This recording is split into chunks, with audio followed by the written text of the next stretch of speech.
Welcome. So today we're going to look at the most recent update with Starfield, which I consider the most optimized to date, which would make sense is the most recent one.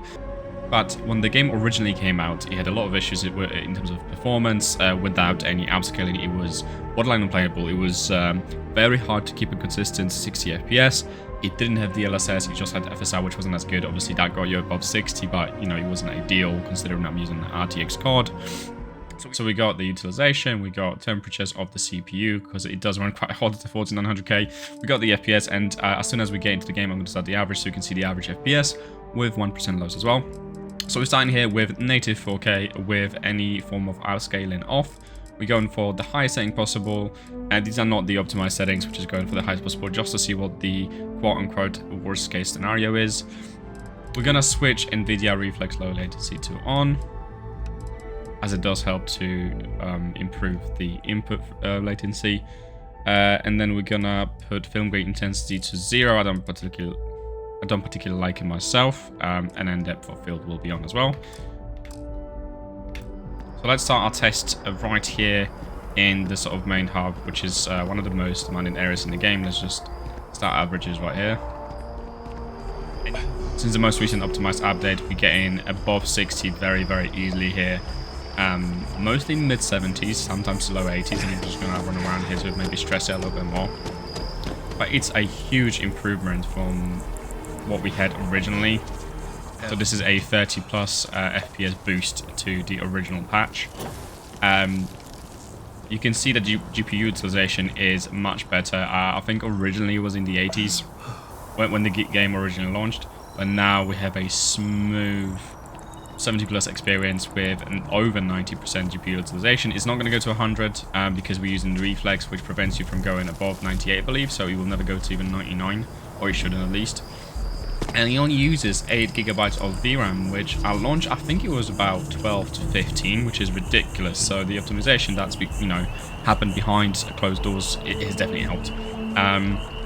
So we're gonna run around a little bit just to see what the averages are. We're getting 75 at the minute, which is very, very nice. 1% lows are not great, 53, but honestly, I think it's just the status that drop it down to 50s, which are very occasional. Honestly, it's not that bad at all. We are also gonna test DLSS and FrameGen a little bit later in the video. Just gonna walk around here a little bit more. You can see it's honestly great experience, and the game looks gorgeous too in ultra settings. So you can obviously boost the FPS higher by optimizing some of the settings. Some of them are quite demanding and don't provide as much of a fidelity boost. So going from ultra to medium can definitely improve the FPS, but this is kind of the worst case scenario. Obviously I do have a 4090, so it's a very powerful GPU. However, the improvement from the optimized settings will help every single GPU, not just mine. So we're gonna end it here. Now we're going to go ahead and turn on DLSS. We're going to set it to quality to start with. So I'm going to turn DLSS right here. Going to set it to quality, which renders the game internally at 1440p, I believe. Yep, 67% resolution scale. And we're going to leave FrameGen off for now. And we're going to leave a reflex on. Let's see what we're going to get. Start my FPS count here. And you can see immediately we've got about 20 FPS boost. I would ignore the 1% lows. I think when I hit record average FPS, it kind of dips down for a brief second, so I think that's why the 1% low is so low. You can see the frame time graph is very stable. We're hovering between 7 to 12 milliseconds, which is quite indicative of the fact that the 1% lows are not as harsh as the graph shows. At least I don't feel them to be that harsh. But we're getting almost over 100 on average here, 98. I believe this is one of the most demanding areas. I've not completed the game, but most people say that this is like out there. It's not the most demanding area, but it's definitely out there. And you can see we're getting well over 90. If I look towards the center, it drops a little bit under 90, but it's an incredibly smooth experience. And the starters I go on, there was quite a lot of starters when the game originally launched, but honestly, it's a night and day difference. And if you have an NVIDIA card, turning DLSS on is honestly just a must. Even if you're playing at 1080p, it does not look as good as native, but I would argue it looks very close. And honestly, the 20 to 30 FPS boost that you get with DLSS is definitely worth it. We are going to try frame gen next. Okay, so right now we're going to turn frame generation on. Right here, we're going to keep all the settings as they are. So DLSS and quality with ultra settings at 4K. Okay, I'm going to start FPS. Like I said, yeah, the 1% lows seem quite brutal, but honestly, I don't feel that at all. So in terms of like quality and the visuals, I honestly can't tell the difference between frame gen and DLSS quality. I can tell a very, very minor sort of input lag. But honestly, because this is a single player experience, I would just use it. If you have a 40 series GPU, just put the DLSS on with frame generation and just download it back. It's absolutely fantastic. But there is a caveat with DLSS frame generation. If your base performance on your card is not as good, so if you get in, let's say, like below 70 FPS, frame gen is going to feel a lot worse. So you do have to have a good baseline to use it. But if you have an average of 70 plus FPS with DLSS quality, putting on frame gen does not make a huge difference in terms of latency, or you know, at least what I can feel. I'm sure there is some, but it's honestly not. It's not huge at all.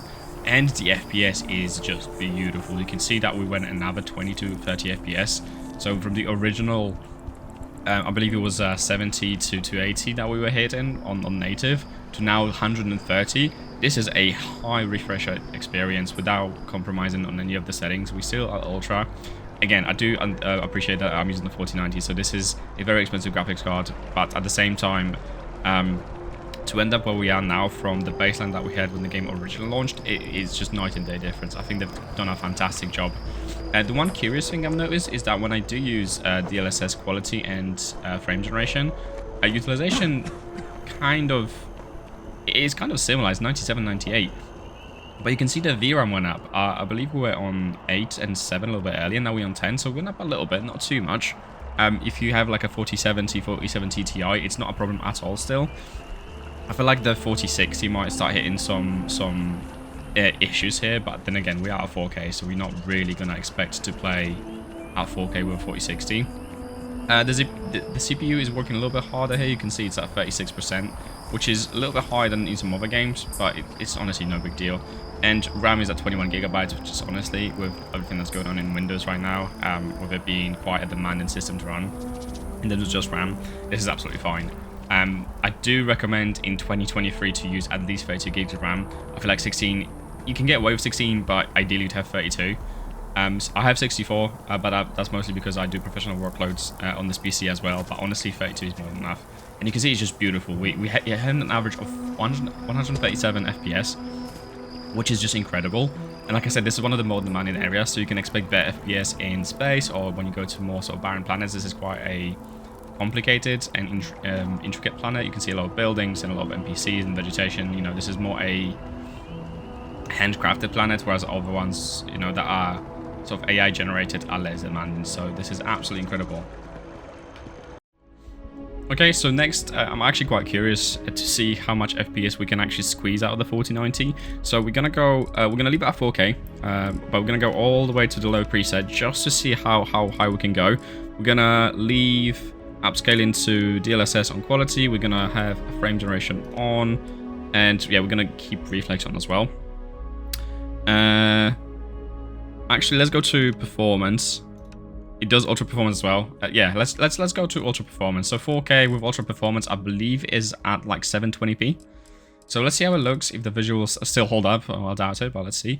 With low settings, frame gen on. Oof. Okay. So straight off the bat, you can see how blurry some of the textures are. I mean, this isn't Intel 720p. Oof, it is quite rough looking. You can see all the textures. They almost look like they've not loaded in, but it's just because of the resolution being so low. Immediately, I can tell that it's extremely responsive. You can see that the frame time is under 6 milliseconds, which I can immediately feel, even with frame gen. However, you can see that GPU utilization dropped to 70%, so we're not utilizing the GPU at all, which is obviously quite, yeah, it was quite expected. The game kind of has a weird sort of blur in the mid-range. You can see that objects further away are quite okay, they're fairly sharp, but anything sort of a couple of feet away from me is just completely blurred out. And surprisingly enough, we are... Wait, let me just turn the average FPS. I mean, you can see it's kind of just locked at 160, like it doesn't really move much from there, so I don't think the average is going to be any different from what we see. And yeah, it seems to be bottlenecked by the CPU at this point. Even though you can't see it, it's kind of clocked at 35%. It's because Starfield doesn't really use the efficiency cores that I have by 14900K. So it's basically the performance cores, you know, topping out. I have them clocked at 5.8 GHz. They do boost to 6 GHz sometimes, but for the most part, Starfield just kind of bottlenecks at that point. Weirdly enough, anything like immediately close to us is fine. So I do wonder if there's a setting that we can turn on to make this blur go away, because the objects in the distance look fine, but anything sort of very close to me does not look great. Okay, so next time we're going to be using DLSS on ultra performance here. We're going to have upscaling with DLSS, yes. We're going to leave it at 4K, so ultra performance, like I said, it's going to be 720p. I'm not sure if it's 33%. I think it's a bit lower than 33%, but it is locked out, so I'm assuming he applied it correctly. Yep, like I said, ultra performance. We're going to have frame gen on. I just want to see what FPS we can get with this and how does the game actually look. So the only thing that we changed from the last setup was we put everything on ultra as high as it goes, just to see if we can still run it at 720p without the game looking absolutely awful. Just start counting that FPS, and you can see immediately that we're getting basically the same FPS. So we are using internal resolution of 720p with ultra settings, and honestly, it looks so much better. So it appears that the blur that we were seeing was tied to one of the settings. I'm not sure which one, but honestly, I can tell it's definitely not native, and there's definitely some issues in the distance. You can see those fences and railings over there. You can see that there's quite a lot of shimmer around edges, especially when I sort of pan really quickly. But DLSS is doing a fantastic job of reconstructing this from 720p. Again, it's nowhere near native, and there is a sort of, you know, distant shimmer, but this is incredible considering the very low internal resolution. Let me just double check the settings to make sure that DLSS is actually applied at ultra performance. Yep, you can see ultra performance right here. So I'm not sure this is correct, so it should be 720p unless that ultra performance is defined by slightly higher resolution. Either way, with ultra presets, DLSS on and frame gen, this looks incredible. And we're getting basically the same averages as we were with low settings. Like I said, it seems to be a CPU bottleneck, as you can see our 4090 is sort of topping out at, you know, mid 80% utilization. So this is definitely not the way to play, but it was quite interesting to see. Okay, so just to wrap it up, so we're going to leave the game at 4K, we're going to leave everything at ultra, and we're going to set DLSS to balanced, which is quite often a preset that I go to. I tend to use quality if FPS is above 100. If it's not, I tend to go to balance, as it still looks pretty good if the implementation of DLSS is decent enough.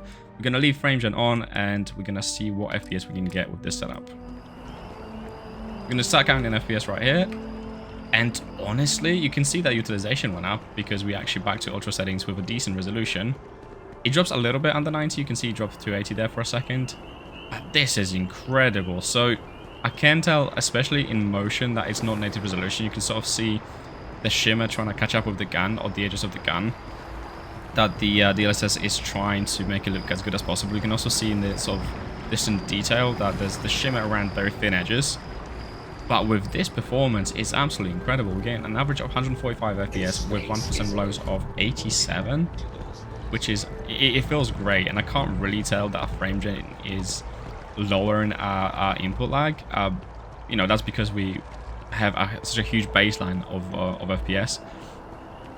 This wouldn't be the setting I would go for. I think we lose about, what, 5 to 10 FPS when we switch to DLSS quality.